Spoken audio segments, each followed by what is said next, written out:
नमस्कार, जय हिंद। मागील काही दिवसात काही असामाजिक तत्वांकडून सोशल मीडियाच्या माध्यमातून धार्मिक भावना व जातीय भावना दुखावून दोन समाजामध्ये तेढ निर्माण करण्याचे प्रयत्न चालू आहे असे निदर्शनास आलेले आहे।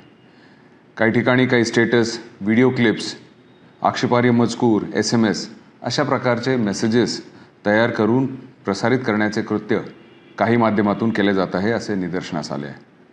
मी एक पोलीस अधीक्षक म्हणून आपल्याला विनंती करू इच्छितो की जिल्ह्यातील सामाजिक सौहार्द बिघडवणाऱ्या कोणत्याही व्यक्तीची गय केली जाणार नाही याची आपण नक्कीच खबरदारी घेत आहोत। अशा प्रकारचे मेसेजेस फॉलो करणाऱ्यांमध्ये असे निदर्शनास आले आहे की बहुतांश हे यंगस्टर्स आहेत, 19 ते 30 वर्षातील मुलं आहेत।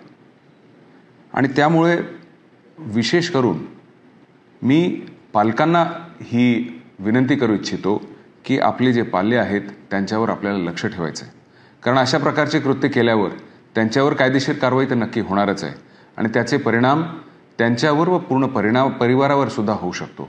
त्यामुळे ही आपली जबाबदारी आहे की आपले पाल्य, आपले मुलं जे आहेत कशा प्रकारचे मेसेजेस, स्टेटस व इत्यादी प्रकारचा प्रचार व प्रसार करत आहेत याचा आपल्याला विशेष करून लक्ष ठेवायचं आहे।